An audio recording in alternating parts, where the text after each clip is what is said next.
Você sabia que a escravidão ainda impacta o Brasil de hoje, inclusive nos ambientes de trabalho? A história do nosso país está profundamente marcada pela escravidão e pela exclusão da população negra. Mesmo após a abolição em 1888, os negros continuaram a enfrentar a marginalização, sem o acesso igualitário aos direitos e às oportunidades. No mercado de trabalho, os negros ainda ocupam, em sua maioria, posições com baixos salários e poucas chances de ascensão. Um estudo mostrou que eles ganham, em média, apenas 59% do salário dos brancos. Além disso, a discriminação racial no ambiente corporativo é uma realidade, com 75% das empresas reconhecendo o racismo como o principal tipo de discriminação que enfrentam. Para entender melhor como podemos combater esse cenário no ambiente de trabalho, convidamos Lloyd Cardoso para compartilhar seus conhecimentos sobre o tema. Acompanhe o vídeo e entenda mais sobre como construir um espaço mais justo para todos. Olá, meu nome é Lloyd Cardoso, eu sou educadora social, trabalho hoje na Subsecretaria de Assistência Social e estou fazendo doutorado em Literatura e Práticas Sociais pela Universidade de Brasília. Irei falar hoje com vocês um pouco sobre o combate ao racismo no ambiente de trabalho. E qual a diferença entre racismo explícito e institucional? Bem, o racismo, ele é a junção do preconceito a uma estrutura de poder. Assim, a gente tem a eleição de um grupo privilegiado na sociedade e o grupo que for diferente desse privilegiado, ele vai ser cunhado numa posição hierárquica inferior. Sendo assim, quem tem os traços fenotípicos diferentes, cabelo, nariz, boca diferente, vai ser considerado feio, por exemplo. A cultura, a religião diferente do grupo predominante vai ser considerado uma cultura ou religião inferiores. Isso precisa estar sustentado numa estrutura de poder. Isso é o racismo.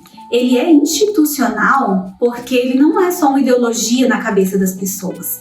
Ele perpassa também as instituições de poder, a constituição das leis, os acessos a determinadas políticas públicas, quem vai ter acesso, quem não vai, quem vai ter acesso a cargos superiores, quem não vai.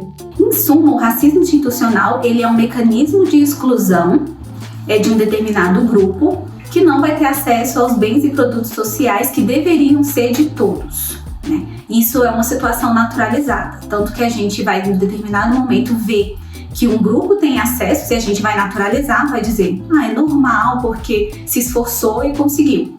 E naturalizar também a exclusão, a gente vai olhar um grupo sendo excluído desses acessos e vamos dizer que é natural, não se esforçou o suficiente, por isso não conseguiu. Pode nos dar exemplos de formas como o racismo ocorre no ambiente de trabalho? Essa naturalização do racismo, ela vai perpassar o ambiente de trabalho de uma forma muito cotidiana, e é o que a gente chama de racismo cotidiano, que são microagressões, microviolências que vão estabelecer ali a situação de relações entre os trabalhadores. A gente pode trazer alguns exemplos que sintetizam como essa violência funciona. O primeiro exemplo é a necessidade de uma adequação física ou moral ao ambiente. O exemplo de uma mulher negra de cabelo de curvatura muito crespo, que pode se sentir em algum momento pressionada a alisar ou prender esse cabelo, porque num ambiente muito racista e formal, esse cabelo vai ser lido como falta de cuidado pessoal, por exemplo.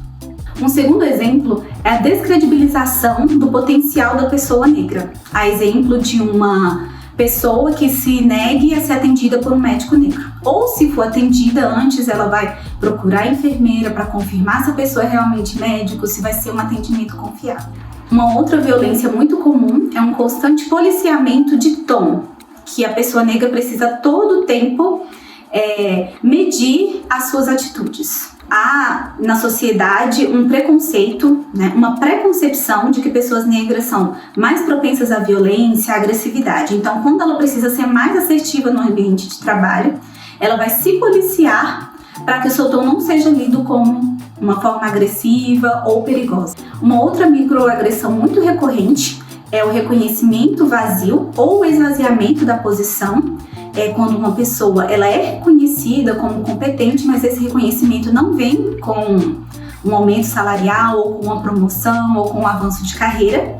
Ou mesmo quando essa promoção acontece, ela não vem acompanhada do prestígio, do respeito da autonomia e da autoridade que seria comum e naturalizada a uma pessoa branca, porque não se espera que uma pessoa negra tenha esses atributos, né? Pelo contrário, a naturalização é que ele ocupe os lugares de subordinação. Qual o impacto do racismo na saúde mental e na vida profissional das pessoas negras? O racismo cotidiano, né, essas microagressões, elas minam o sujeito na sua individualidade. Então é muito comum que surja o sentimento de não pertencimento, principalmente porque às vezes ela é a única pessoa negra naquele ambiente muito embranquecido. Então ela não vai se sentir pertencente, pode se sentir isolada. A diminuição da autoestima, autocríticas excessivas sobre a performance justamente pela questão da descredibilização da sua competência, comparações frequentes porque, de modo geral, elas moram em bairros diferentes, não frequentam os mesmos lugares, não frequentaram as mesmas escolas, isso gera muita comparação, e também a autossabotagem por medo dos resultados não serem satisfatórios. Quais práticas poderiam ser consideradas inclusivas e protetivas para a saúde dos trabalhadores negros? É imprescindível reconhecer a existência do racismo dentro das instituições. O primeiro passo é que se reconheça que o racismo existe e que ele causa impactos negativos em toda a sociedade.